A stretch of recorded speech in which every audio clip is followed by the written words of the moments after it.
Maraming salamat po sa pagtangkilik ng ating video. Hinihikayat ko po kayong mag-like and subscribe para ma-update kayo sa susunod na nakabanata. Tara at umpisahan na natin. Matapos ma-expel si Xeno, binugbog naman ng maraming beses si Gerald. Iniwan rin siya ng babae na gustong makuha ng gangster at pinili nito na makasama ang gangster kaysa kay Gerald. Ito ang dahilan kung bakit takot at nahihiya si Gerald sa mga babae tuwing nakikita niya sila sa kanyang high school at university. Ang lahat ay dahil sa kaganapang ito. Sa sandaling napatalsik si Xeno mula sa paaralan, nagpatuloy lang siya na mabuhay sa kalye. Siya ay bihirang nasa bahay. At saka, nang pumasok si Gerald sa high school, patuloy na binabago ni Xeno ang kanyang number. Mahirap para kay Gerald na makakausap siya ng minsan. Mula noong araw na iyon, palaging nasa puso ni Gerald ang sakripisyo at kabaitan ni Xeno. Ito ay dahil ang posibleng mahusay na hinaharap ni Xeno ay nasira ng isang solong kaganapan at ito ay dahil kay Gerald. Alam ni Sienna ang tungkol sa lahat ng ito at ito ang dahilan kung bakit ayaw niya kay Gerald. Si Sienna ay isang napakagandang babae. Ang kanyang pamilya ay nagmamay-ari ng isang malaking supermarket sa bayan at napakayaman nila. Gayunpaman, hindi niya kailanman ininsulto o minamaliit si Xeno. Sa katunayan, nakikipag-date siya kay Xeno mula noong first year sila ng junior high school hanggang sa puntong ito. Sa makatuwid, palaging nagkaroon ng magandang impresyon si Gerald kay Sienna. Sa makatuwid, anuman ang sinabi ni Sienna o kung gaano kaluba ang trato nito sa kanya, wala namang maramdamang galit si Gerald sa kanya. Kung sa bagay, mukhang maayos naman ang relasyon nila ni Xeno. Naging masaya si Gerald dahil dito at wala siyang kahit anong galit laban sa fiancé ng kanyang matalik na kaibigan. Ilang oras niyang kinausap ang dalawa at sa wakas ay pinigilan niyang maging malala ang away na ito. Nang medyo huminahon na ang mga bagay, pumunta si Sienna sa kusina para tapusin ang paghahanda ng agahan na kalahati pa lamang natapos bago siya nagmadaling lumabas kanina. Habang kumakain sila, nagkwentuhan sina Xeno at Gerald tungkol sa iba't ibang mga nangyari sa nakaraan. Ginamit din ni Gerald ang pagkakataong ito para sabihin kay Xeno na nanalo talaga siya ng Mercedes-Benz G500 sa isang event. Nag-aalangan pa rin si Gerald tungkol sa kung dapat niyang sabihin kay Xeno ang tungkol sa kanyang totoong pagkatao. Natatakot si Gerald na kung sasabihin niya kay Xeno ang totoo, baka mawawala ng ganoon na lang ang kanilang pagkakaibigan. Naturally, dahil si Gerald ay nakabalik na sa Serene County, tiyak na gagawin niya ang lahat upang tulungan si Xeno sa abot ng makakaya niya. Sige, ganito na lang ang gawin natin. Hindi talaga ako komportable na makakuha ng napakaraming pera sa'yo, Gerald. Mayroon na akong maayos na buhay at may fiancé pa ako ngayon. Gayunpaman, ikaw ay hindi pa nakasettle down. Maghanap ka ng girlfriend sa city at baka gusto niyang magpakasal at mabuhay ng kasama ka sa hinaharap. Isipin ito bilang isang investment mula sa akin para sa iyong hinaharap na kaligayahan. Kukuha lang ako ng isang maliit na halaga ng pera at sayo na ang iba. Okay ba iyon? Mapilit pa rin si Xeno na bigyan si Gerald ng pera. Gayunpaman, patuloy na tumanggi si Gerald. Sinabi pa niya na aalis siya kaagad kung patuloy na pipilitin ni Xeno na ibigay sa kanya ang pera. Nang marinig iyon, napakamot sa likod ng ulo si Xeno bago tuluyang sumuko. Xeno, hindi ba mas maganda ang ganitong paraan? Sa perang iyon, mapapalawak mo ang iyong negosyo. Sa ganoong paraan, kaya kang bayaran ni Gerald sa lahat ng nagawa mo para sa kanya.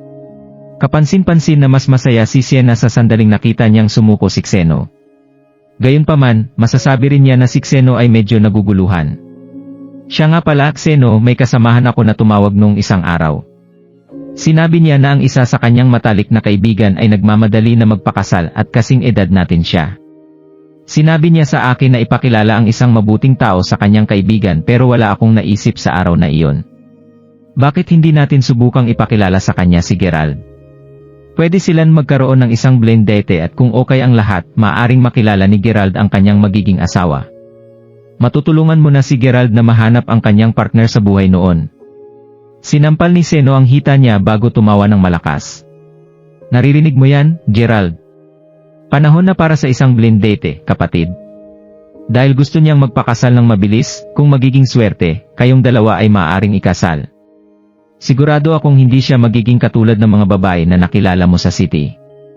Ang mga babaeng iyon ay may mataas na standard at ganun din ang kanilang mga pamilya. Baka mas mataas pa ang standard nila kaysa sa standard ng mga babaeng ito mismo. Napaka-unrealistic talaga nila, sabi ni Xeno habang umiling.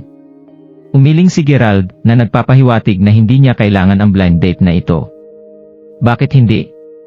Walang mawawala sa'yo kung hindi mo ito susubukan.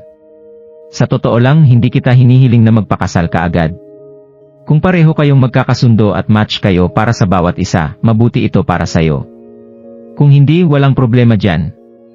At least, pareho kayong maaring maging regular na kaibigan pagkatapos ng date. Talagang isinasaalang-alang ni Xeno ang lahat para kay Gerald. Dahil doon ay hindi maganda para kay Gerald na tanggihan ang mabuting kalooban ng kanyang matalik na kaibigan. At saka, hindi pwedeng sabihin ni Gerald kay Xeno na hindi niya kailangang mag-alala tungkol sa kanya dahil lamang sa siya ay talagang mayaman na tagapagmana. Ang kanilang mabuting relasyon ay magkakagulo kapag nangyari iyon. Wala nang ibang choice si Gerald at ngumiti lang siya dahil wala na siyang magawa. Sige, susubukan ko.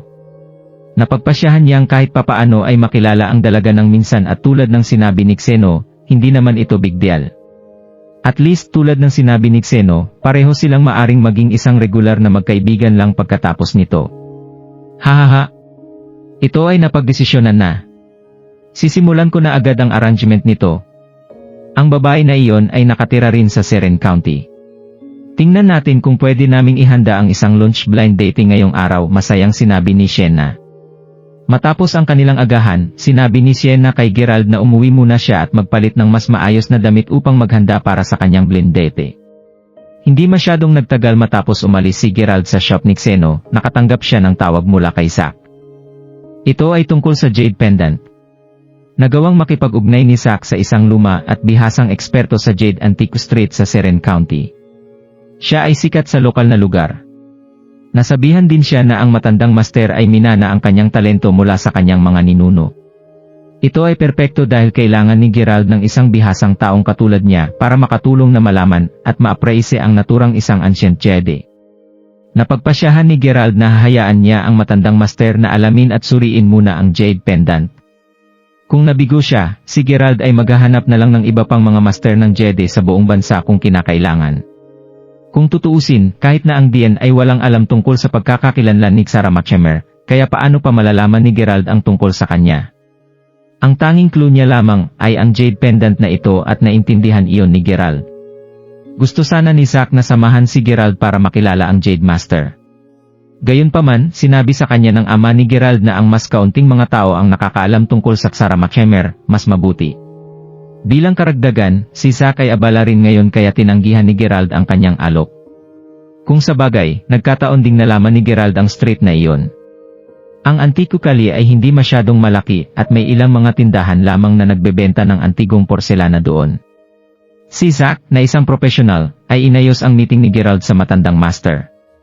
Dahil doon, ang matandang lalaki na may mahabang balbas na puti ay naroroon na naghihintay kay Gerald sa oras na makarating si Gerald sa kanyang shop. Mark Crawford. Ang pangalan ko ay Matic Siquez. Sabi ng matanda habang nakangiti kay Gerald. Hello, Mark Sique, masaya ako na makilala ka. Dumiretso na tayo sa punto.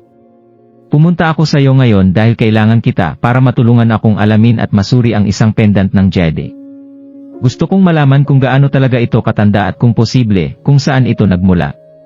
Mas maraming mga detalye ang maibibigay mo sa akin, mas mabuti, sabi ni Gerald habang maingat na ipinakita ang Jade Pendant sa matandang master. Nagulat si Matthew nang makita niya ang Jade Pendant. Maingat niyang kinuha ang pendant, dinilat niya ang kanyang mga mata nang mailapit niya ito sa mukha niya. Para siyang isang bihasang eksperto, tulad ng sinabi ni Zack. Kailangan kong magpasalamat sa iyo, Mark Crawford, dahil pinayagan mo ako na makita ang isang pambihirang Jade gamit ang aking sariling mga mata. Sa katunayan, ito ay isa sa mga one-of-a-kind Jade. Top quality ito. Mark Crawford, paano mo napunta sa iyong mga kamay ang Jade na ito? Tanong ni Matthew habang nakatingin kay Gerald. Hindi alam ni Matthew kung bakit magkakaroon ng isang mamahaling piraso ng Jade si Gerald. Kanina noong tinawag ni Gerald si Matthew sa kanyang pangalan, inakala ni Matthew na inayos ni Zack ang meeting na ito para sa kanya. Gayunpaman, tila hindi nasabi ni Zack ang totoong pagkatao ni Gerald at nagpapasalamat si Gerald para doon. Sumagot si Gerald, hindi mahalaga kung paano ko ito nakuha, Mark Siquez. Alam mo ba kung saan ang pinagmulan ng Jade Pendant na ito? Ah, okay. Patawarin mo ako sa pagiging nosy ko. Medyo mahirap para sa akin na malaman agad ang mga pinagmulan ng jade pendant. Gayunpaman, naalala ko ang may nabada ako tungkol sa isang jade na may mahusay na pagkakayari sa isa sa mga notebook na naiwan ng aking mga ninuno. Okay lang ba na iwanan mo ang jade pendant na ito para masuri ko ito ng mas maayos? Kapag nakuha ko na ang impormasyong kinakailangan mo, ipapaalam ko ito agad sa'yo, sabi ni Mateo. Nang marinig iyon, pinag-isipan ito ng saglit ni Gerald.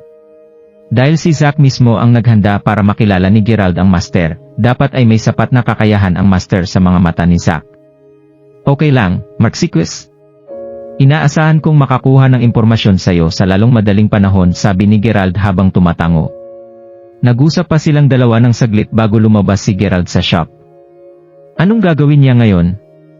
Medyo maaga pa para sa kanya na pumunta sa kanyang blind date. Pagkatapos ng ilang pag-iisip, nagpasya siyang mag-withdraw ng pera mula sa bangko dahil malapit lang din ang bagong bahay na binili niya. Nagkataon na dala ni Gerald ang house purchase agreement contract sa kanyang bag para mabayaran na agad niya ng buo ito. Kung sa bagay, imposible na kumuha ng loan si Gerald.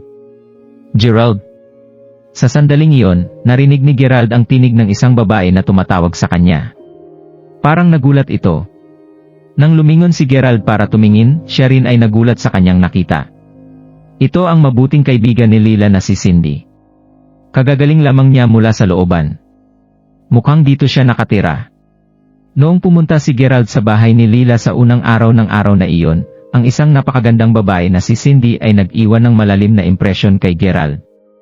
Masasabi niya na ang babae na ito ay napakabait. Dito ka nakatira, Cindy, nakangiting tinanong ni Gerald. Oo. Ang nasa loob ay ang aking lolo. Speaking of which, Gerald, bakit ka pumunta sa shop namin? Nakangiting tinanong ni Cindy habang naglalakad palapit kay Gerald. Cindy, hindi dapat ganyang ang tawag mo sa kanya. Tawagin mo siya bilang Mark Crawford, sigaw ni Matthew na sinundot ang ulo niya mula sa shop. Hindi ganong alam si Matthew tungkol sa background ni Gerald. Gayunpaman, alam niya na ang taong nag-ayos para makilala niya Gerald ay isang tao na maaring makipag-ugnay sa parehong mahistrado ng county pati na rin ang chairman ng National Antiquities Research Association. Para sa isang taong may ganoong katangi-tanging katayuan upang magtrabaho sa ilalim ni Gerald, alam niya na si Gerald ay hindi isang normal na tao lamang. Bakit pa kaya bibigyan ng respeto ni Matthew si Gerald kanina? Iyon ang dahilan kung bakit nagulat siya sa kariles na ugali ni Cindy kanina lang. Lolo?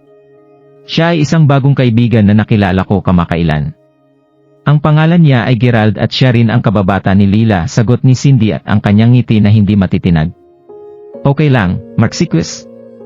Focus ka lang muna ang trabahong binigay ko sa'yo. Sabi ni Gerald habang nakangiti. Trabaho? Hindi mo pa rin sinasabi sa akin kung bakit mo hinahanap ang aking lolo ngayon. Sinabi ni Cindy habang lumalaki ang kanyang interes sa bagay na ito. Hindi ito seryoso, pumunta lang ako para manghingi ng pabor, hindi ito big deal, sagot ni Gerald. Ah, okay. Oh? Dahil nandito ka na, bakit hindi ka pumasok? Gagawa ako ng tsaa para sa'yo. Siguro sa susunod na lang, babalik din naman ako dito. Pupunta lang ako sa bangko ngayon para mag-withdraw ng pera, sagot ni Gerald habang nakangiti. Nagkataon na pupunta rin ako sa bangko para ibigay ang cellphone ng nanay ko. Sabay na tayo, sabi ni Cindy habang palabas ng shop at tumayo siya sa tabi ni Gerald. Nakayuko lang na tumango si Gerald. Ang gusto lamang niyang gawin ay umalis ng tahimik pagkatapos iwan ang pendant kay Mateo para pag-aralan at ilabas ang kanyang pera. Hindi talaga niya inaasahan na makasalubong si Cindy dito ngayon. Nakalimutan ng nanay mo na dalhin ang kanyang cellphone. Gusto ni Gerald na basagin ang katahimikan habang naglalakad sila papunta sa bangko. Well, tama ka dyan. Ganito kasi yan, ang nanay ko ay maraming mga cellphone. Ang bangko na pinagtatrabahuhan niya ay kailangan makaakit ng mga pondo at kapital. Dahil ang aking nanay ay isang deputy director at kailangan niyang matugunan ang kanyang mga target, nangangailangan siya ng maraming mga cellphone para tumawag sa iba't ibang mga customer. Busy lang talaga siya palagi, sagot ni Cindy. Pareho silang nakarating sa bangko, hindi nagtagal. Ma, dinala ko na ang cellphone mo. Tinawag ni Cindy ang isang middle-aged na babae na tila may hinihintay. Nang marinig ng babae ang boses ni Cindy, lumingon siya upang tumingin kay Gerald at sa kanyang anak na babae. Salamat Cindy, at sino ito? Tanong ng nanay ni Cindy. Kaibigan lang. Ang pangalan niya ay Gerald. Sa palagay ko nabanggit ko na siya sa iyo noong huli. Siya ang nag-imbita sa akin na kumain ng French cuisine sa isang western restaurant. Nagkataon lamang na nagkita kami habang pareho kaming papunta sa bangko. Narito siya para mag-withdraw ng kaunting pera, nakangiting sumagot si Cindy. Oh? Ito pala ang binata na iyon. Pwede na, medyo gwapo rin ang hitsura. Pareho kayong magkasama na lumabas, tanong ng kanyang nanay. Hindi kailangang maging isang rocket scientist si Gerald para sabihin na ang nanay ni Cindy ay iniisip na siya ang boyfriend ni Cindy sa sandaling iyon. Ay, hindi. Kapag nag-withdraw na ako ng pera na magbayad para sa aking bahay, aalis na ako. Oh? Bumili ka na ng bahay, masayang sinabi ng nanay ni Cindy.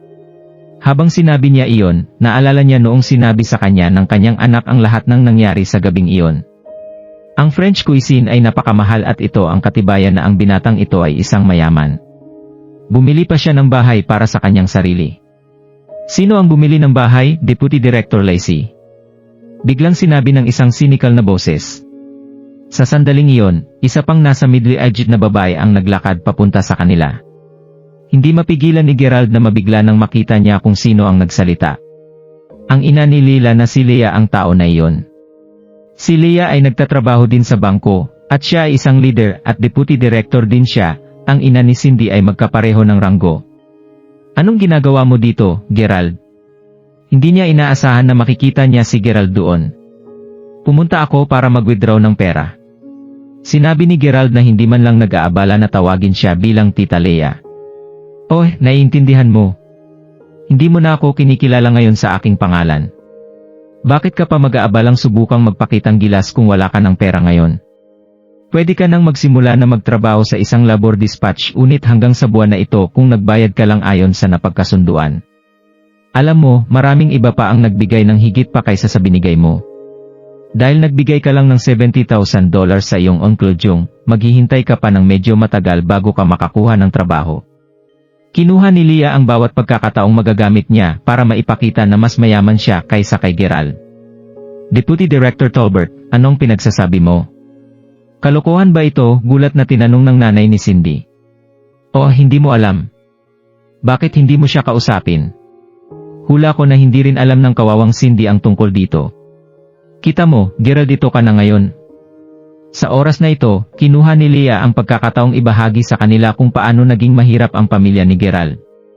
Sinabi pa niya sa kanila ang tungkol sa kotse na binenta niya para mabili niya ang kanyang bagong bahay. Naturally, patuloy din niyang binibigyang diin kung gaano kahirap na si Gerald ngayon. Ski! Halos itulak ko ang sarili kong anak na babae sa lungga ng leon. Naisip ng ina ni Cindy sa kanyang sarili habang nanginginig. Sa sandaling iyon, maririnig ang tunog ng pag-screech ng mga gulong habang ang isang kotse ay huminto sa labas mismo ng bangko. Nang lumingon ang apat na tao para tumingin, nakita nila ang maraming mga lalaking nakasuit na tumatakbo papunta sa bangko. Ma? Ito ang iyong cellphone. Halika, kunin mo. Si Leila, Douglas, at ang dalawang babae na kasama nila noong isang araw ay pumasok sa bangko, habang si Leila ay tinatawag ang kanyang nanay. Tila ang grupo ay aalis para maglaro muli. Isang pagkakataon na pumunta din sila dito para ibigay ang phone ni Leah. Gerald, anong ginagawa mo dito? Tanong ni Leila nang makita niya si Gerald. Puffed.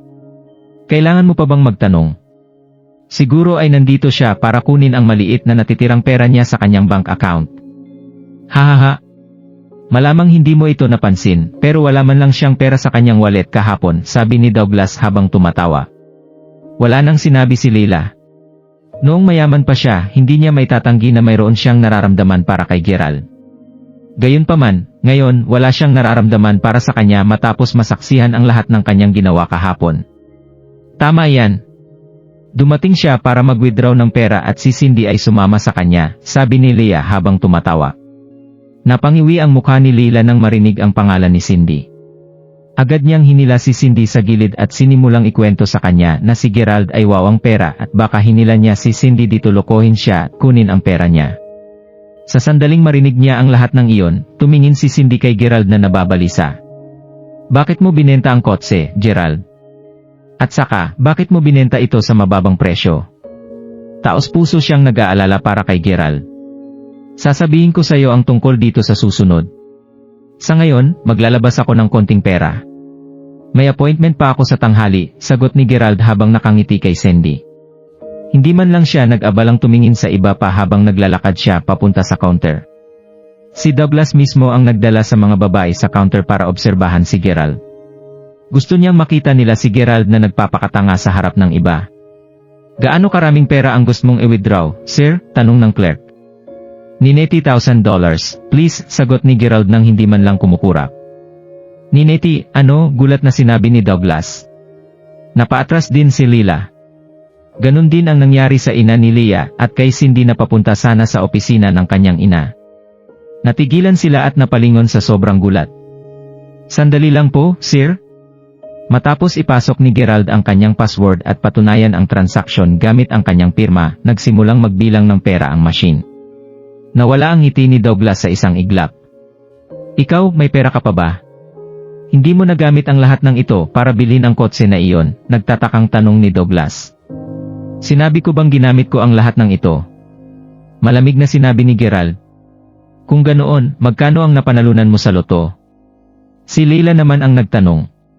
Ang nanay ni Cindy at si Leah ay lumapit sa grupo. Lahat sila ay balisa na naghihintay. Nanalo ako. Tiniyak ni Gerald na panatilihin ang suspensa hanggang sa makakaya niya. At least, ito ang deserve niya. Nang hindi na siya makapagtimpi, ngumiti siya at sinabi, sa totoo lang, kalimutan niyo na ito. Hindi ito gaanong karami. Hindi na kailangang pag-usapan ito. Ikaw. Isang salita lamang ang nasabi ni Lila. Galit na galit siya. Hindi maipasok ni Gerald ang lahat ng pera sa kanyang maliit na bag kaya tinanong niya ang isa sa mga staff para sa isang itim na bag na basura. Pinasok niya dito ang pera, ang buong $90,000 at tumango siya kay Cindy nang nakangiti bago iniwan ang bangko dala ang bag. Ay, mayroon pa talaga siyang pera, sigaw ni Tita Leah na parabang nasalanta siya. Ang Gerald na iyon. Magkano talaga ang nakuha niya mula sa loto? Nag-aalalang tanong ni Lila. Pita talaga. Sa palagay ko ginagawa lang niya ang lahat ng ito. Nagpapanggap lang siyang mahirap sa harap natin. Sabi ni Douglas habang nagagalit. Kung tutuusin, nakatanggap siya ng isang malaking sampal mula kay Gerald sa oras na ito. Ang lahat ng kanyang mga hangarin na magsaya ay tinapon na. Para naman kay Gerald, pumunta siya kaagad sa Silas office. At ang sales girl mula doon ay tiyak na naramdaman ang parehong sampal na naramdaman ni Douglas nang bayaran ni Gerald ang bahay gamit ang buo at matigas na salapi. $105,000 na halaga ng cash ang ibinigay niya. Si Gerald ay isang big boss. Matapos na si Gerald sa pagsasaayos ng bayad sa bahay, malapit nang magtanghali at tiniyak ni Xeno na malaman ito ni Gerald dahil patuloy niya itong tinawagan. Matapos magmadali pabalik sa kanyang kwarto sa hotel para magpalit ng ilang mas maayos na damit, agad na pumunta si Gerald sa isang restaurant na nagngangalang Johnsbury Bistro. Habang papunta na siya doon, nandoon na sina Xeno at Sienna sa restaurant. 3 iba pang mga tao ang nasa private room kasama nila. Ang isa sa kanila ay kasamahan ni Sienna habang ang 2 pa ay ang babae na magiging blind date ni Gerald ngayon pati na rin ang kanyang ina. Ang babae ay may mahaba at itim na buhok, ang kanyang balat ay napakaputi. Parehong delicate at maganda ang itsura niya. Gayunpaman, ang kanyang hitsura ay nagdidikta ng kanyang pag-ugali habang siya ay tila malamig at ang kanyang ulo ay nakababa sa karamihan ng oras na nandoon sila habang patuloy siyang nakatingin sa kanyang wechat. Ang kanyang nanay naman ay isang mataba na middle-aged na babae na may tattoo na kilay na kamukha ng mga uod. Malaki ang pinagkaiba niya sa kanyang anak na babae, mukhang matapang siya at mabigat pa. Si Gerald ay isang napakabuting tao, at hindi namin siya pinupuri para lang dito. Malalaman mo kung ano ang ibig sabihin namin kapag nagkita kayo mamaya. At saka, nagtapos siya sa isang prestiyosong university at medyo gwapo rin siya. Nagsimula na siyang maghanap ng trabaho at narinig kong plano niyang magtrabaho para sa isang public office. Huwag kang manghinayang dahil doon. Kamakailan lang ay bumili siya ng bahay sa Sereni County, paliwanag ni Sienna habang naghihintay sila. Kahit nagalit si Sienna kay Gerald sa mga nagdaang taon, hindi siya palaging ganoon. Dati ay may magandang relasyon siya sa kanya noong junior high sila dahil sa palagi sitang nasa paligid ni Xeno. Nagsimula lang siyang magalit sa kanya dahil sa pangyayaring naging sanhi ng pagkatanggal ni Xeno sa school noon. Gayunpaman, ang sama ng loob na mayroon siya para sa kanya ay nawala na ngayon pagkatapos ng mga kaganapan kaninang umaga. Taos-puso siyang nag-aalala para kay Gerald ngayon at gusto niyang gawin ang lahat para matulungan siya. Aba, gaano kalaki ang bahay na binili niya?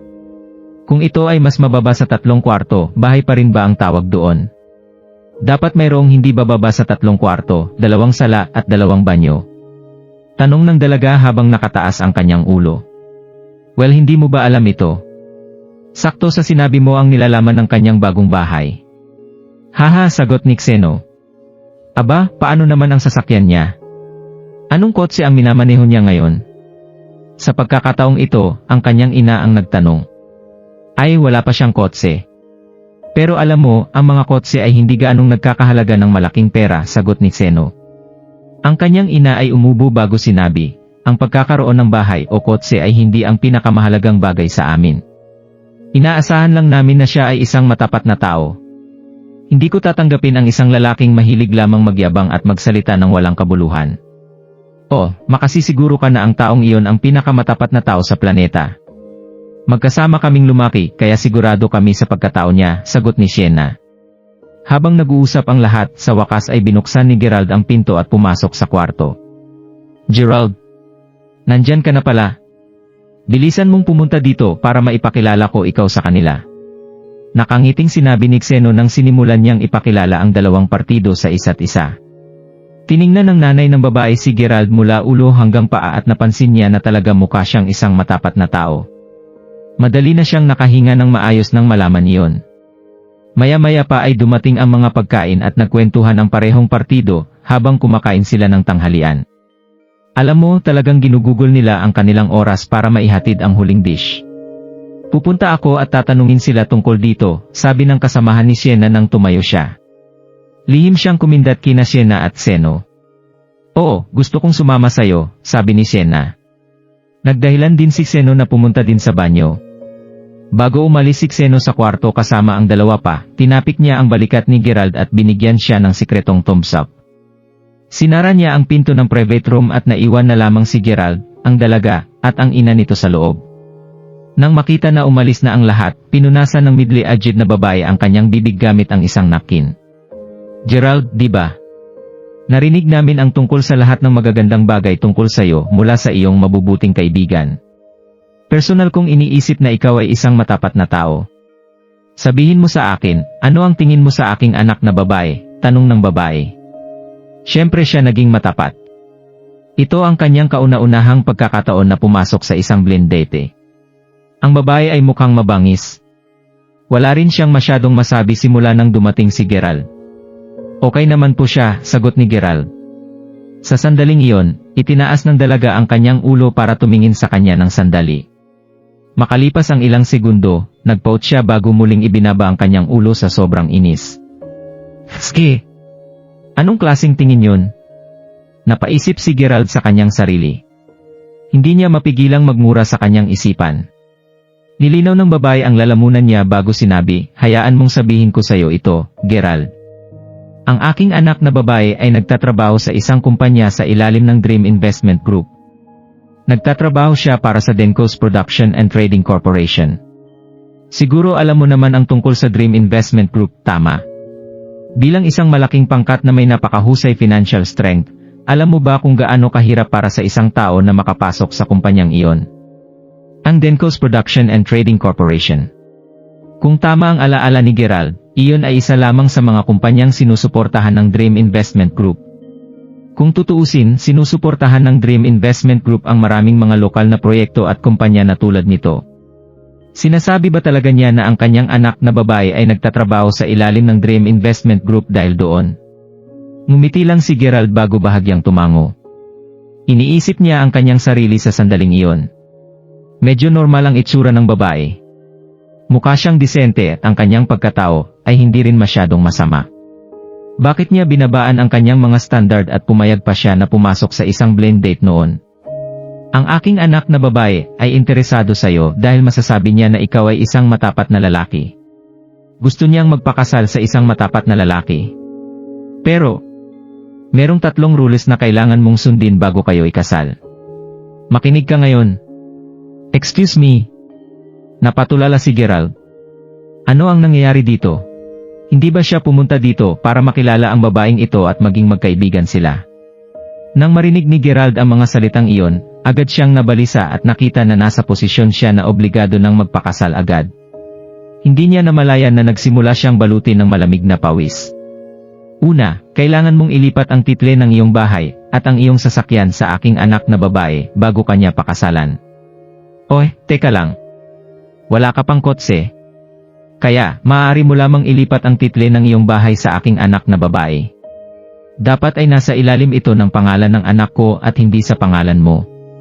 Makakatulong ito para masigurado namin na ikaw ay sincere sa intensyon mo, naintindihan, sabi ng babae. Okay, Sage. Tumango si Gerald, namumula at namamanhid ang kanyak muka. Ang pinakamahal na property ko ay nagkakahalaga ng $120 milyon. Kahit napapayag akong ibigay ito sa'yo, maglakas loob ka bang tanggapin ito? Ha? Pangalawa, siguradong may problema sa mga magulang mo. May kapatid ka, di ba?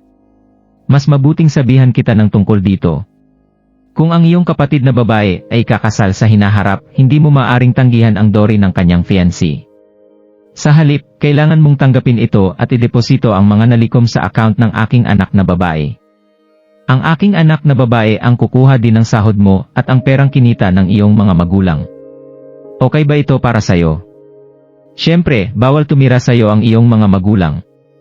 Dahil ang iyong bahay ay nasa city, ang iyong mga magulang ay maaaring bisitahin ang county sa loob ng ilang araw kung gusto nila.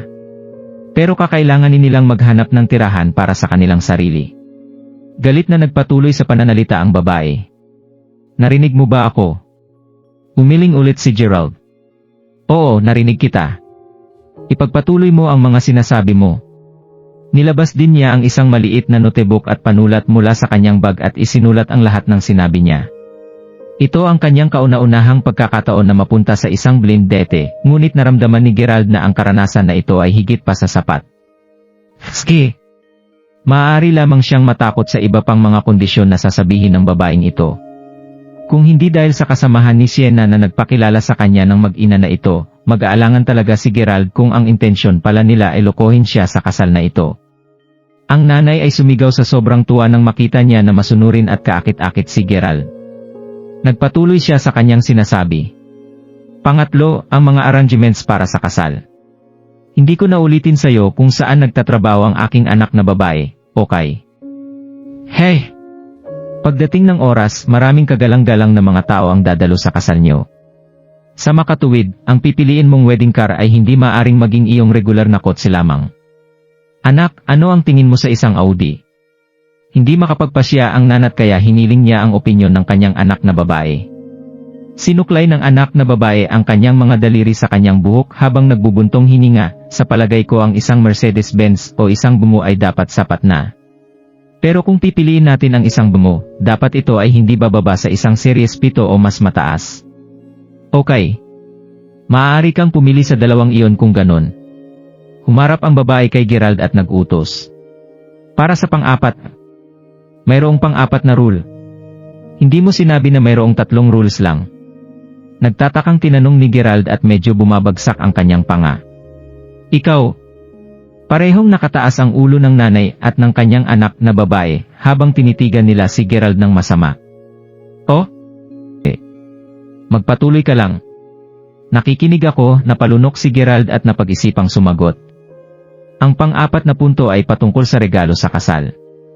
Hindi namin ito masyadong inaasahan, ngunit dapat kang magbayad libu-libong pula at berde na bills. Teka lang tita. Gaano karaming pera ang sinasabi mo para sa libu-libong pula at berde na bill? Tanong ni Gerald habang nakangiti.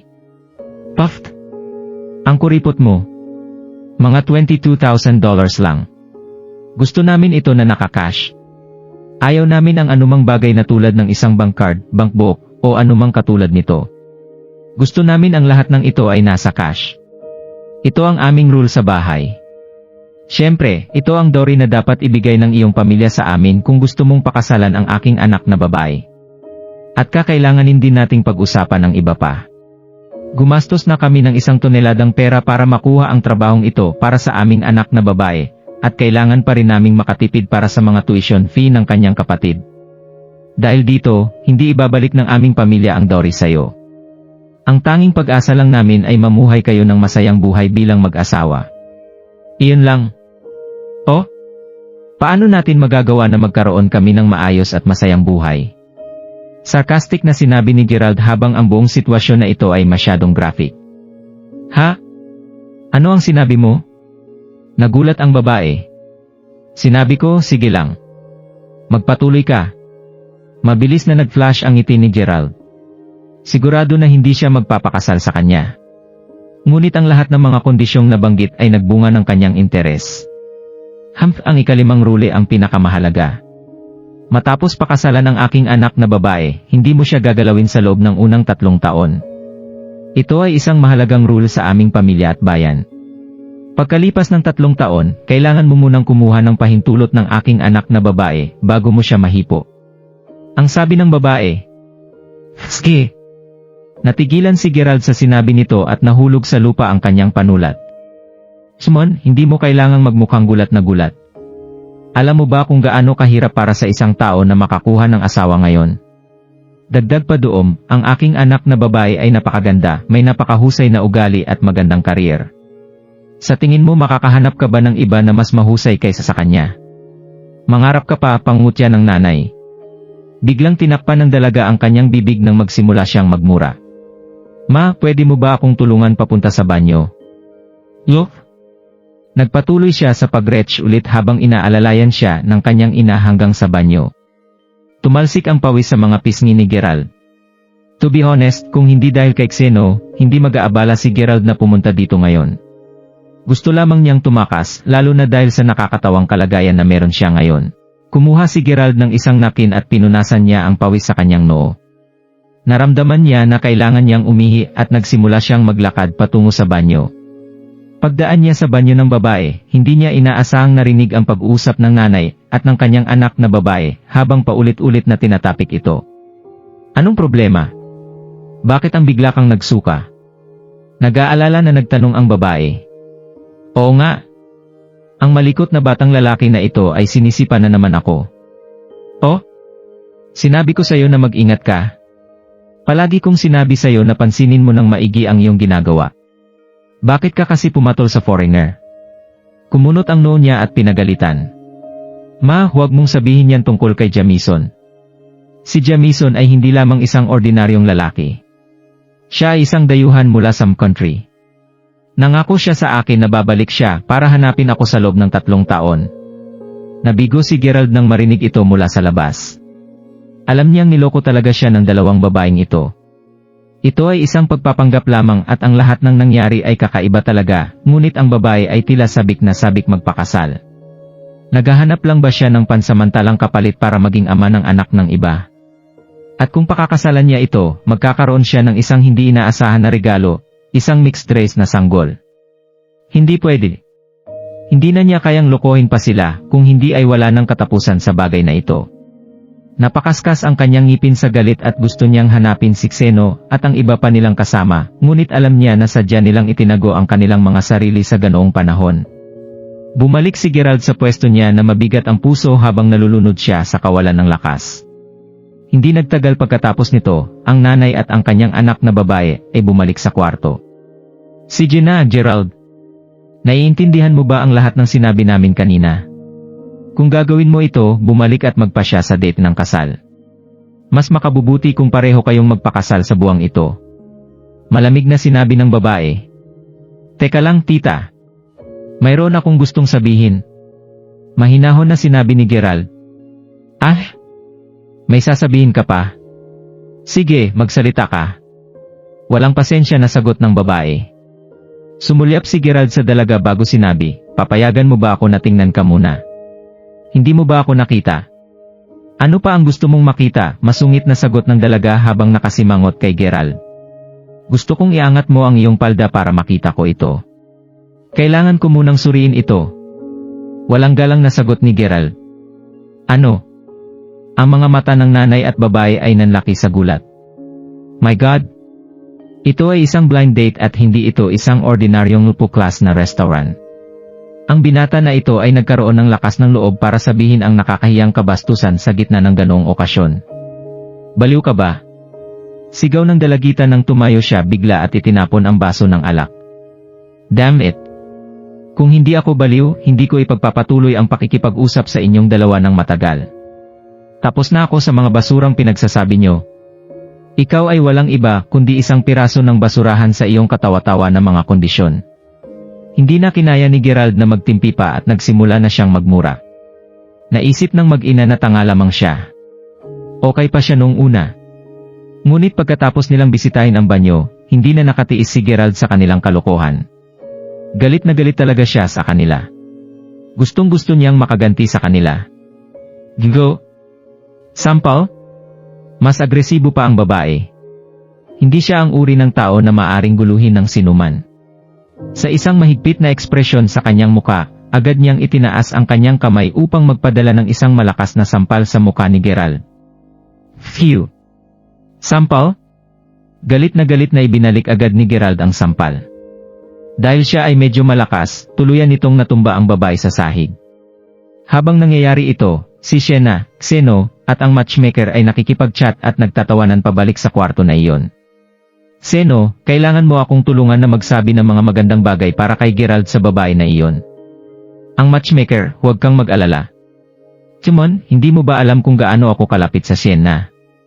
Bukod pa dito, sa tingin ko ang babae ay natutuwa kay Gerald. Kung ganoon, pumasok tayo at tingnan kung ano ang kanilang kalagayan. Nang dumating si Xeno at ang iba pa, tumayo muna sila sa labas at hindi pa pumasok. Papasok na sana sila nang biglang may narinig silang malakas na tunog ng mga plato na naghahampasan sa mesa. Silang tatlo ay napahinto at biglang bumukas ang mga pinto. Sumugod si Xeno at ang iba pa at nakita nila na pakikipag-away si Gerald sa parehong mga babae. Silang tatlo ay sobrang nagulat sa nakita nila at mabilis silang pumagit na ihinto ang away. Sa kabutihang palad ay naging matagumpay ito. Alam ni Xeno na kung talagang nagwala si Gerald, siya ay nagiging walang awa at mapusok. Sa totoo lang, ang kalahati ng mukha ng babae ay nagsimulang mamaga ng malala matapos itong sampalin ni Gerald. Dali-dali namang kinaladkad ni Xeno at ng iba pa ang dalawang babae, sumisigaw at nagmumura pa rin palayo sa eksena. Binigay sa kanya ang responsibilidad na pauwiin sila. Hindi mapigilan ni Sienna na makaramdam ng kaunting pagkabalisa. Anong nangyayari dito? Sa kabila ng mabigat na sitwasyon, sumakay pa rin ang babae sa sakyan kasama si Xeno at ang iba pa. Ipinaalam niya sa kanila na kakain siya kasama ni Gerald ngayong gabi para malinawan sa nangyari. Si Gerald ay hindi nagdusa ng iba pang mga pinsala bukod sa isang masakit na pisngi mula sa sampal ng babae. Bakit kailangan niyang ilabas ang kanyang galit at pagkabigo? Una, ito ay dahil ang mag-ina ay sobrang nakakainis at pinaplano pa nila na lokohin siya, gawin siyang katatawanan. Pangalawa, hindi nakuha ni Gerald ang katotohanan na ang demure at magandang babae na mula sa Weston ay talagang sinamantala ng isang foreigner. Hindi mapalagay si Gerald dito at hindi siya natutuwa sa nangyayari. Dagdag pa dito, hindi pinigilan ni Gerald na magsalita ng masasamang bagay sa kanila. Hindi niya maiwasang gumanti kaagad ng saktan siya ng babae. Kung sa bagay, wala naman silang relasyon. Kahit pa nangyari ang mga bagay na ito, hindi siya ang mahirap na kilala ng mga tao. Paano niya papayagan ang isang tao na sampalin lamang siya ng ganoon na lang? Mag-isa si Gerald na nakatayo sa lobby habang inaayos ang bayarin. Umiling siya nang makita kung paano talagang nasayang ang mesa na puno ng alak at pagkain. Gerald, bakit ka nandito? Coincidence? Biglang narinig ni Gerald na may tumatawag sa kanyang pangalan. Nang siya ay lumingon, nakita niya si Cindy at ang nanay nito. Hindi niya napansin na nandito pala sila bago ito. Gerald, pumunta ka rin dito para kumain, tanong ni Cindy. Oo, sagot ni Gerald habang awkward siyang ngumiti. Kung ganoon, kumain ka na ba? Sabihin na nating kumain na ako. Puffed. Nakakatawa kakausap. Natuwa talaga si Cindy sa kung paano nagsalita si Gerald. Dahil ito ay isang pagkakataon, bakit hindi ka sumama sa amin na kumain kung hindi ka pa nakakain? Sinabi ng nanay ko na gusto kanyang ilibre ng pagkain kung makasalubong kanya. Hindi ko makakalimutan kung paano mo ako nilibre ng isang masarap na French cuisine noon. Hindi ba, Ma? Tanong ni Cindy habang nakangiti. Ngumiti si Francesca habang nakatingin kay Gerald. Tumango siya nang sinabi niya, tama yan. May ililibre rin ako na isang binata sa tanghalian. Kung wala kang ibang mga plano, sumali ka sa amin para magtanghalian. Nang marinig ni Francesca ang sinabi ni Leah bago ito, naisip din niya na si Gerald ay walang anuman kundi isang mahirap na tao. Noong una ay ayaw niyang makipagkita ang kanyang anak na babae kay Gerald. Naliwanagan siya sa bigger picture noong nag-withdraw si Gerald ng $70,000 mula sa bangko ng isang bagsakan. Ito talaga ang kinagulat nilang lahat. Mas pinag-iisipan ito ni Francesca, mas naramdaman niyang parang may mali. Masasabi niya na si Gerald ay isang napakakalmado at mabait na tao. Kahit sa harap ng mga insulto ng tao, napapanatili pa rin niya ang kanyang pagpipigil at kalmado pa rin siya. Walang ordinaryong tao ang makakagawa nito sa parehong paraan. Dahil dito ay nagpasya siyang makilala ng husto si Gerald. Sa makatuwid, sinabihan niya si Cindy na imbitahan si Gerald na kumain. Para sa tanghalian ngayon, sa wakas ay nagawang magamit ni Francesca ang isa sa kanyang mga koneksyon para makipag-ugnay sa isang potensyal na kliyente. Pinsan ito ng isa sa kanyang mga kaklase noong kinder na ang pamilya ay napaka-impluensyal. Para lalong maakit ang kliyente, nagpasya si Francesca na manlilibre siya ng tanghalian. Ang kabilang partido ay hindi libre ngayon, ngunit ang kanyang anak na lalaki, isang mayamang tagapagmana din, ang pupunta para makipagkita sa kanila. Naisip ni Francesca na magiging mas madali para sa kanya na kumonekta sa kabilang partido kung mayroong ibang kabataan sa paligid. Kaya nagpasya siyang hilingin kay Cindy na samahan din siya para sa tanghalian. Pagkatapos ay nakasalubong pa nila si Gerald. Ito ay isang magandang sitwasyon para sa kanya. Ang lahat ay tinadhana para sa kanha. Sa katunayan, ang direktor ng bangko ay malapit nang magretiro bago magtapos ang taon. Sa makatuwid, ang isa sa dalawang deputy director ay hihirangin bilang bagong direktor ng bangko. At sa gayon, naging magkaribal sina Francesca at Leah para sa posisyon. Tingnan mo. Sinasabi rin ni Mama na sumali ka sa amin. Halika, samahan mo kami. Sabay na tayong kumain. Kinumbinsi siya ni Cindy. Hinaplos ni Gerald ang tiyan niya. Nagutom siya pagkatapos niyang magalit at magwala kanina. Wala siya masyadong nakain at ang kanyang tiyan ay kumakalam na. Hindi rin magiging maganda na tanggihan ang imbitasyon ni Francesca, kaya't pumayag si Gerald na sumali sa kanila sa tanghalian. Biglang nakatanggap si Gerald ng tawag mula kay Xeno. Ski! Gerald, pasensya na talaga. Naiintindihan ko na ngayon kung bakit nangyari ang away. Naramdaman ko rin na gusto ko silang bugbugin sa ginawa nila. Kung hindi dahil sa Sienna, siguro sinampal ko rin sila. Hindi ba ito katumbas ng cheating?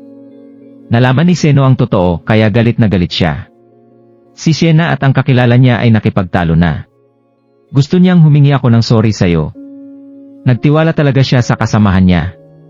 Sinong nakakaalam na ipapakilala niya sa'yo ang isang piraso ng basura? Sumuka pa ang babaeng yun sa loob ng sasakyan ko.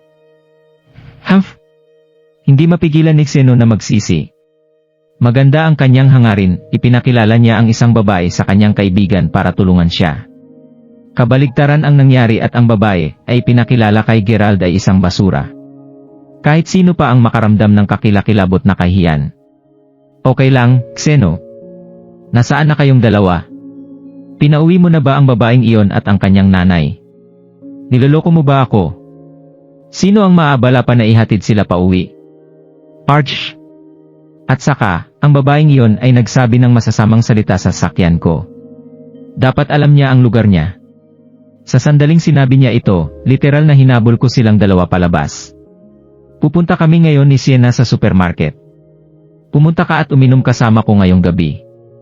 Oh, Sage. Matapos ang isang mabilis na usap, binaba na ni Gerald ang tawag. Bakit naman sisisihin ni Gerald sina Xeno at Sienna para dito? Napagpasyahan niya na hindi na niya iisipin ang mga bagay, at sinundan niya si Cindy at ang kanyang nanay sa private room. Iniisip ko kung kailan darating si Waylon at ang iba pa. Speaking of which, si Waylon ay talagang isang disenteng tao.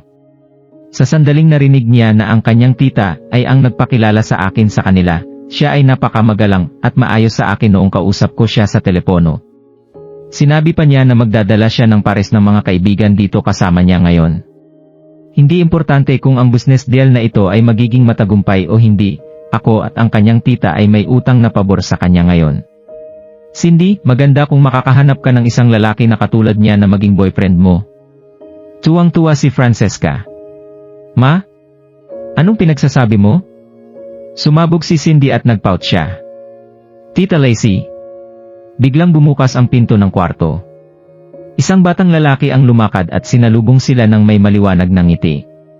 Mayroong dalawang iba pang mga binata at isang babae na nakatayo sa likuran niya. Lahat sila mga kabataan kagaya ni Gerald at Cindy. Oh? Ikaw ba si Waylon Letts? Tanong ni Francesca habang binabalik ang kanyang ngiti. Tumango si Waylon bago sumagot, "Oh, Tita Lacy. Pasensya na at nalati kami." "Haha. Bakit ka humihingi ng tawad? Kararating lang din namin. Madalas sabihin sa akin ng tita mo kung gaano ka kagwapo. Nahirapan akong maniwala sa kanya noong una dahil alam mo naman, maraming mga hindi kaya-ayaang hitsura sa paligid.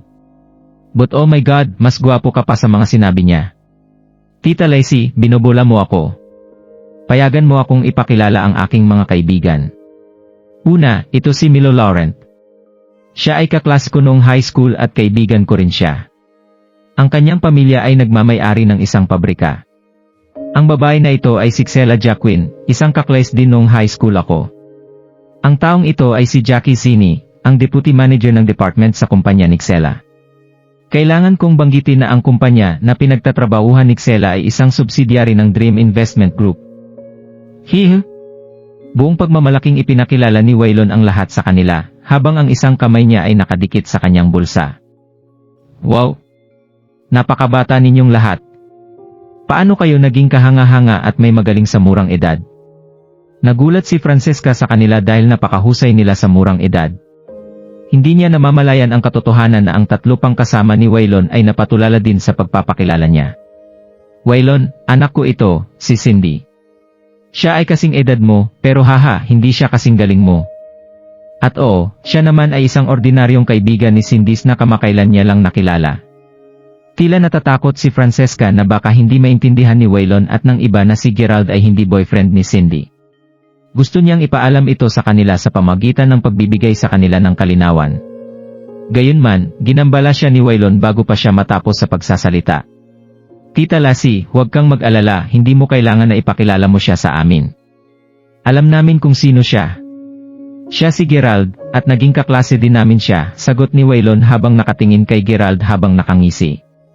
Hindi pa siya tapos kay Gerald matapos siyang pahiyain nito noong huli silang nagkita noong high school. Noon, si Waylon ang bida sa lahat, ngunit ninakaw ni Gerald ang kanyang spotlight. Binugbog siya nito hanggang sa dumugo ang kanyang ulo.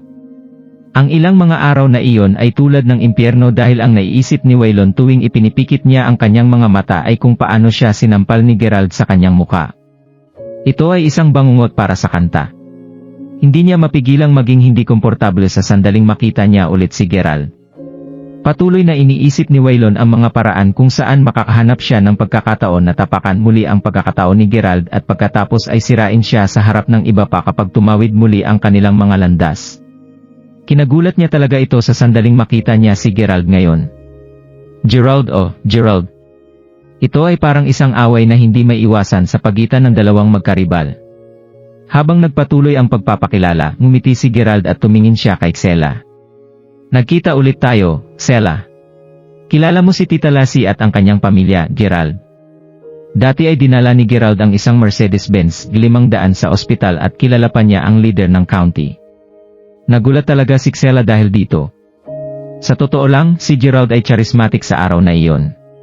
Pero kahit ano pa ang pangyayari, mas mababa pa rin si Gerald kumpara kina Waylon at Jackie na nakatayo sa tabi niya. Ang pamilya ni Waylon ay nagmamay-ari ng isang malaking empire. Nagsimula na rin siya ng sarili niyang kumpanya at naging boss sa isang murang edad. Bagaman si Waylon ay hindi nagmaneho ng kotse na kasing mahal ng Mercedes-Benz 500 ni Gerald, mas mataas naman ang prospect niya kumpara kay Gerald. Para kay Jackie, nagsuspecha si Xela na siya ang tumulong sa kanya sa huling pagkakataon bilang deputy manager ng personnel department. Siya ay isang large organization manager at siya ay may napakataas na pamantayan sa public institution. Ginantimpalaan din siya ng napakataas na bonus at dividend sa katapusan ng taon. At saka, nagmamay-ari din si Jackie ng negosyo. Siya ay isang gwapo, karapat-dapat na individual na may white-collar job. Kumusta naman si Gerald? Ano ba ang meron siya? Bagaman si Gerald ay isa sa mga matalino mula sa kanilang klase, nawala na kay Xela ang pagmamahal na naramdaman niya para kay Gerald noong high school Ayla. Oh, kilala ko sila. Sinong nag-akala na kayo pala ang inimbitahan ni Tita Lassie para sa tanghalian ngayon? Coincidence talaga, sagot ni Gerald habang tumatango. Kahit na ilan sa kanila ay may ayaw kay Gerald, lahat sila ay nakaupo sa parehong hapagkainan, kumakain, umiinom, at nakikipag-chat sa isa't isa. Si Gerald, na nakaupo sa gilid, ay naunawaan na may kakaiba sa oras na ito. Tila sina Waylon at Xela ay hindi na ganoon kalapit kumpara dati. Para sa kalinawan ng lahat, noon, si Xela ay talagang nakakabit sa Waylon at si Waylon ay interesado rin kay Xela. Ngunit kakaiba ang pakiramdam sa tanghalian ngayon, karamihan sa atensyon ni Xela ay nakatuon kay Jackie. Minsan ay tiningnan ng masama ni Waylon si Gerald bago niya tiningnan si Jackie na makikita ang inggit sa kanyang mukha.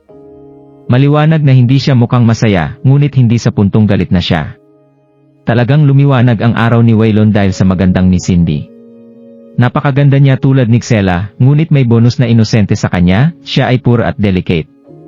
Sa kabila ng kanyang selos kay Jackie, nagsumikap si Waylon para maipakita ang kanyang pagmamahal at effort niya kay Cindy.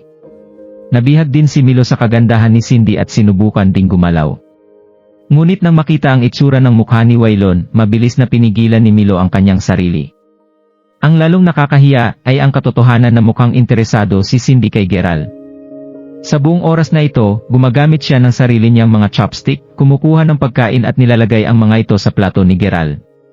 Talagang naiinis si Waylon at Milo sa ginagawa niya.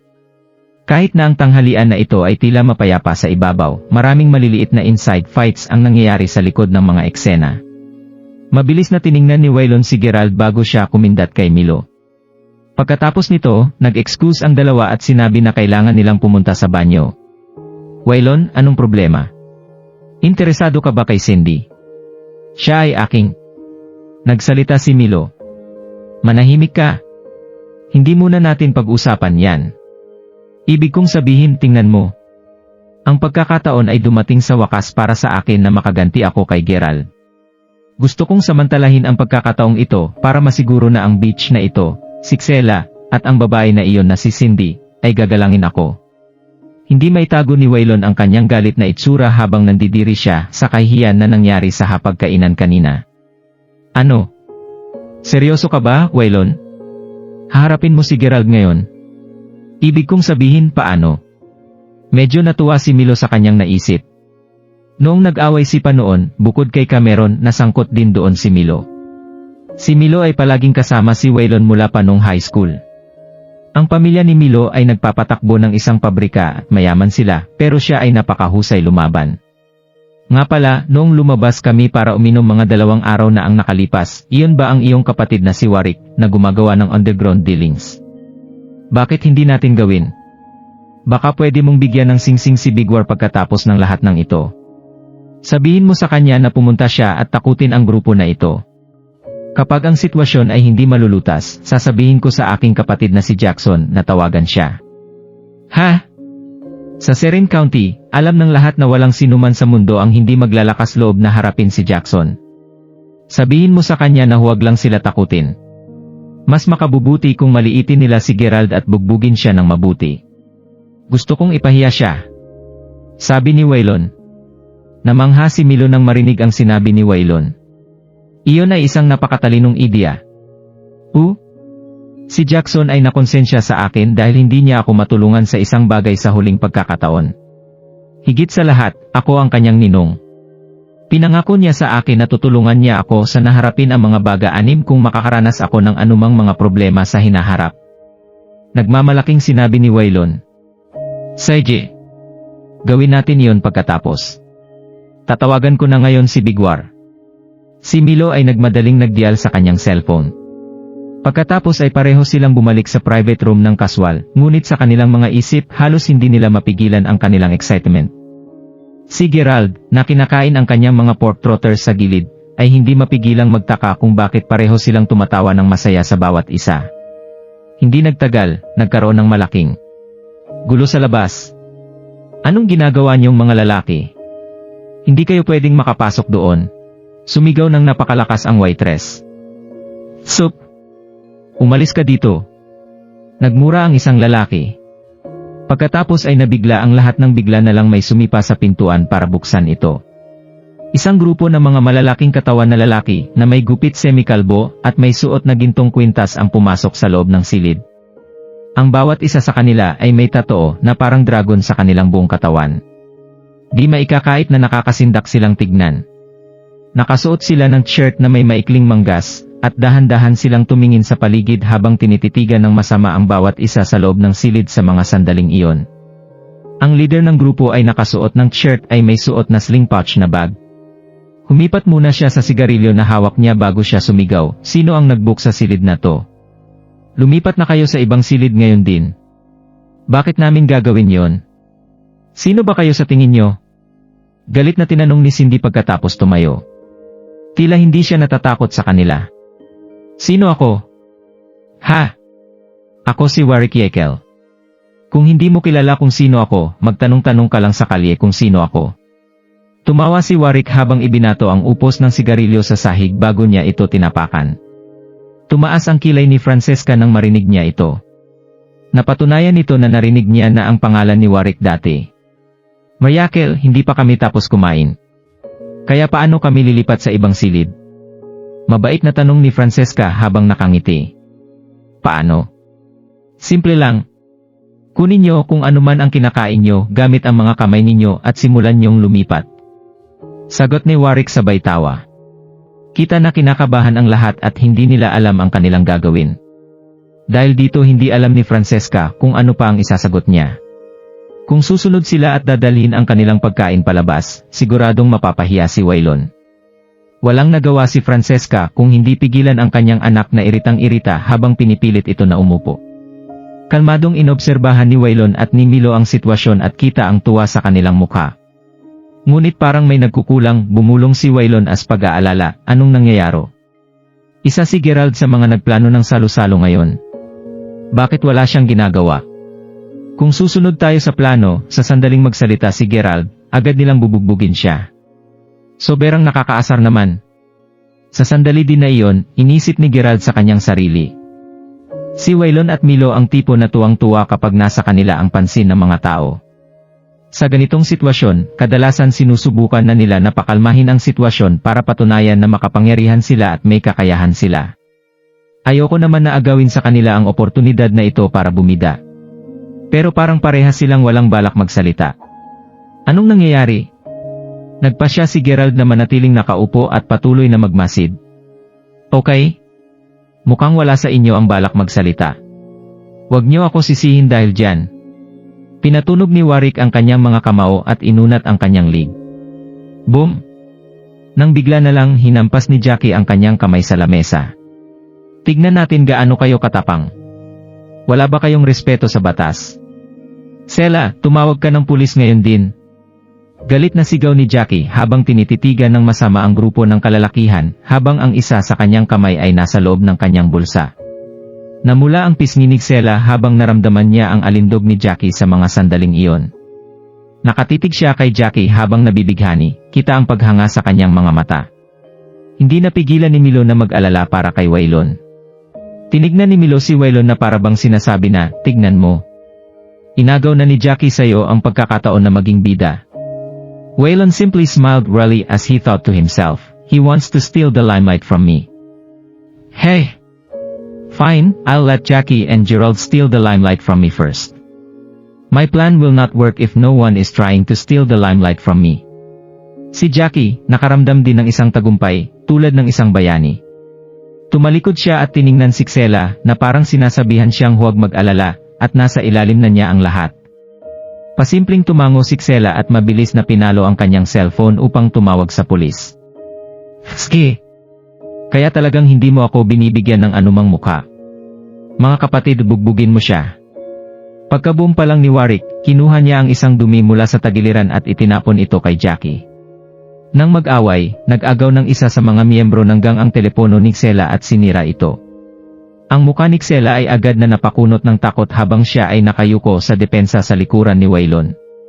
Si Jackie ay naipit sa lupa habang ang mga lalaki ay malubhang nabludyon sa kanya. Tumigil ka na? Tigilan mo na siya. Tigilan mo na siya. Ano ang dapat kong gawin ngayon? Napasigaw si Francesca sa isang siklab na galit at parang maluluha na siya. Nakita ni Waylon na tuluyan ng walang magawa sina Cindy at Sela at halos umabot sa kanilang hangganan. Ngunit gayon pa man nanatiling kalmado si Gerald at hindi gumawa ng anumang aksyon. Si Waylon ay nagmura sa ilalim ng kanyang hininga at nanumpa na may iba na siyang bubugbog sa susunod. Biglang may tumagos sa hangin ng tunog ng may humampas sa kamay sa mesa. Isinuot ni Waylon ang kanyang mga kamay sa kanyang bulsa na dumula sa pagkabigo. Napaikot ang ulo niya habang unti-unting umuulol sa pagkasuklam. Gusto kong huminto kayo ngayon. Tumayo si Waylon at pagkatapos ay sumigaw. Dahil sa pagkagulat, agad na tumigil sina Warwick at kanyang mga kasamahan. Bata, gusto mo din ba na mamatay ngayon din? Agad na lumakad si Warwick papunta kay Waylon, kita ang di kaya-ayang ekspresyon sa kanyang mukha. Sige, subukan niyong saktan siya. Hindi niyo ba kilala kung sino ang tatay ni Waylon? Bagamat naranasan na ni Sela ang mapait na realidad ng mundo sa loob ng mga nakaraang taon, hindi pa siya kailanman nalagay sa ganitong klase ng sitwasyon. Nang mangyari ang sitwasyon na iyo, agad na nawala ang naramdaman niyang seguridad mula kay Jackie. Sa kinakalabasan ng sitwasyon, tila na mas maayos na hinahandle ni Waylon ang sitwasyong ito kumpara kay Jackie. Bagamat takot na takot, hindi napigilan ni Sela na isiwalat ang pagkakakilanlan ni Waylon upang takutin sina Warwick at mga kasamahan niya. Puffed! Sino siya? Bago pa makasagot si Sela, hinawakan ni Waylon ang kanyang braso at sininyasan siya na tumahimik. Sela, sinabi ko na naman na sayo dati na ayokong idamay ang tatay ko sa mga bagay-bagay na nangyayari sa akin sa kinabukasan. Pumunta ka sa likod ko. Magiging okay ang lahat. Akong bahala dito. Sagot ni Waylon. Pero Waylon, tumayo ka na lang sa likod ko. Sigay ni Waylon kay Sela. Napatango na lang si Sela. Bagamat nasigawan siya, nakaramdam siya ng matinding seguridad sa kanyang puso. Masunurin siyang tumayo sa likod ni Waylon. Big War, ako si Waylon Letts. Nagtayo ako ng isang maliit na kumpanya. Alam ko kung gaano kasikat sa underground industry. Alam din ng aking good brother mula sa Mayberry City kung sino ka. Ngumiti si Waylon kay Warwick, pilit pinapagaan ang sitwasyon. Oh, ganon ba? Tinaasan ng kilay si Warwick, kunwaring gulat. Si Francesca, na tumayo sa gilid, ay nagsimulang makaramdam ng isang lumalagong pakiramdam ng paghanga, pagpapahalaga kay Waylon nang makita niya siya sa pagharap sa mga bagay ng mahinahon. Alam din ng iyong kapatid na lalaki kung sino ako. At mula sa Mayberry City. Ano ang pangalan niya? Huminto sandali si Warwick bago tanungin si Waylon. Jackson Sanders. Siya ay napakalakas at may impluwensyang kapwa sa Mayberry City at Seren County. Tinawag siya ng lahat na Jackson the Great. Narinig mo na ba tungkol sa kanya dati, Big War? Sagot ni Waylon, nakangiting magalang. Ano? Si Jackson the Great ang iyong godbrother. Tanong ni Warwick habang namumutla kaagad ang mukha. Nakakumbinsi talaga ang kilos niya. Bullshit! Sino si Jackson the Great? Siya ay mula sa Mayberry Organization. Paano mo malalaman ang isang tulad niya? Agad siyang sinulit ni Warwick. Sa katunayan, nag-alinlangan din si Francesca sa kanyang mga sinabi. Natagpuan niya na malansa para sa isang tulad ni Waylon na maging mahusay na konektado. Dagdag pa, ito ay isang malaking pahayag na sinasabing si Jackson the Great ang kanyang ninong. Hey! Hindi ka naniniwala sa akin, di ba? Kung hindi ka naniniwala sa akin, lagi kong may iwan ang aking kapatid na lalaki ng isang tawag ngayon at ipagsasalita siya sa iyo ng personal noon. Kalmadong sagot ni Waylon bago tawagan si Jackson. Siyempre, sinabi na niya kay Jackson ang tungkol sa bagay na ito ng una at hiniling para sa kanyang pabor na maglagay ng kilos at ipasa ang isang mensahe para sa kanya. Ang kanyang pangunahing layunin ay turuan lamang ng leksyon ang kanyang kaaway. Pagkatapos ng lahat, dahil hindi pinamahalaan ni Jackson na tulungan si Waylon sa huling pagkakataon, kaya't sumang-ayon siya sa pabor na ito ngayon. Kuya, busi ka ba? Nagkaroon ako ng kaunting problema Nasa Johnsbury Bistro ako ngayon. May isang nagngangalang Warwick Yakel na humahawak sa aking mga kaibigan at ako. Ano? Malapit ka sa Johnsbury Bistro. Kaya pupunta ka ngayon? Nakasaya si Waylon, hindi mapigilan ang kanyang kasiyahan. Nang makausap nila ang telepono ng mas maaga, pinlano na nila na sabihin ni Jackson ang ilang mga salita sa telepono kay Warwick. Hindi inaasahan, si Jackson ay talagang pupunta rito ng personal. Pagkatapos ay binaba ni Waylon ang telepono ng tuwang-tuwa. Ito talaga si Jackson the Great. Habang sinasabi niya ito, nagpanggap si Warwick na labis na nabigla. Kumilos pa siya na parabang takot na takot siya sa paggalaw. Ang isa sa mga kondisyon ni Warwick na nakasaad bago siya sumang-ayon na magsagawa ng isang kilos para kay Waylon ay upang siya ay maging kaibigan ni Jackson the Great sa pamamagitan ni Waylon.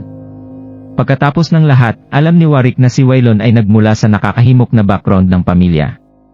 Kung hindi man, hindi siya papayag na ilagay ang batas na ito para sa kanya ng walang dahilan. Puffed! Sa wakas natakot ka na. Kinutyanig Sela.